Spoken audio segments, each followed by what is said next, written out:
Welcome to Organic Chemistry. In this video, we dive into Grignard reagents, the equivalent of putting a carbanion into a bottle. Chemically outrageous. As well as an introduction to retrosynthesis. Let's get started.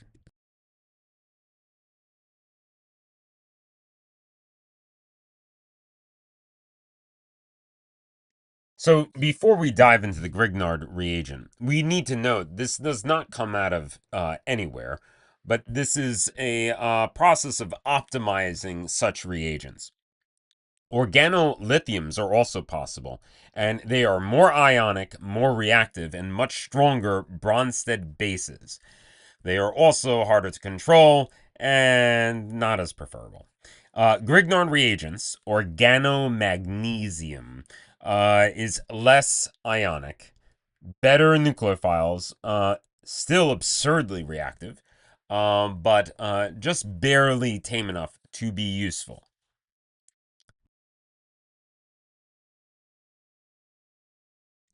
And this is why any acidic proton will destroy your Grignard reagent.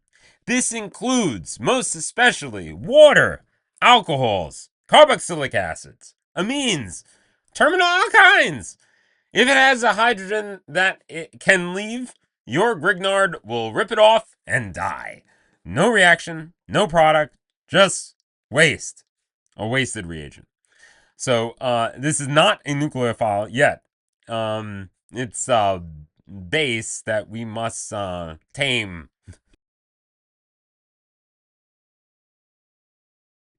Now, what is this Grignard reagent really? When we draw an alkyl group connected to a magnesium connected to bromide, we are most definitely lying. But it is a useful lie. In reality, this is a dynamic, solvated, equilibrating complex. Magnesium is coordinated by either ether or THF. Carbon is partially carbanionic. And magnesium is electron starved and desperate. In general chem, we would say no. But here in organic chem, we're doing it. So solvent is not a detail; it really is everything here. Why ether? Why THF? They are super important, as you can see those unshared pairs and the carbon structure allows us to coordinate between complexes. And it's interesting to note how similar they are and really how THF is more effective just by virtue of its pre-organized structure. It chelates a magnesium ion efficiently and stabilizes the more reactive Grignard form of the reagent. So indeed, it pays the entropy cost up front due to its ring closure, and that allows it to be much more effective.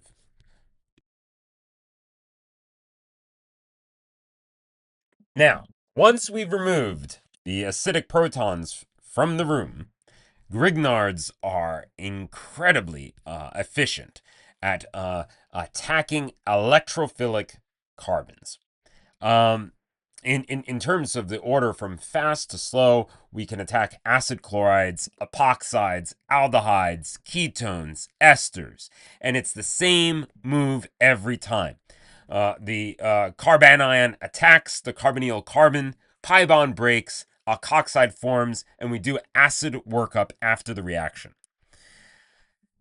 Here we can also do an oxidation check to see what's going on. This is not really about adding carbon. This is about reducing those carbonyl carbons. Each Grignard addition lowers oxidation state and rebuilds the sigma bonds, and it converts those carbonyls into an alkoxide, that carbon oxygen with a negative charge. So again, that's why aldehydes converted to secondary alcohols, ketones converted to tertiary alcohols, esters will be converted to alcohols after 2 additions.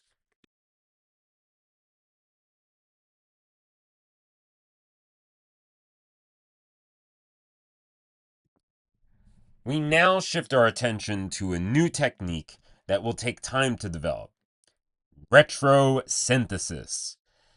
This is grown up organic chem, where we're headed towards. When we see an alcohol in a target molecule, what we want to make, we can start to ask and think backwards. Could this have come from a Grignard reagent? Retrosynthetically, we could break the carbon to carbon bond next to the hydroxyl group. We can replace it with a carbonyl. We can replace the other fragment with a Grignard equivalent. But we need to be careful. Some disconnections are illegal. Some disconnections result in unstable carbocations or impossible synthons or violations of polarity. Retrosynthesis is not fantasy. We need to have a constraint, a boundary-based imagination.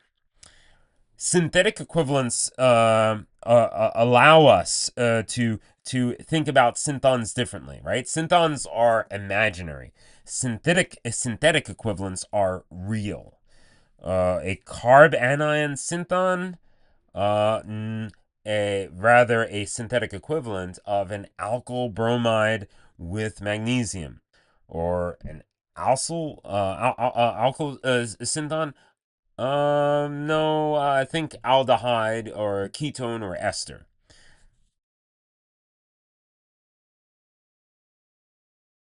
And as we grow in our knowledge, you will realize there is never just one route.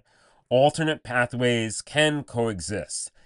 And so we'll see that you can oxidize, then add, or substitute, and then metallate. You can combine pathways into a whole retrosynthetic tree. So good synthesis is not just being clever, but really being systematic and seeing all of these alternatives together.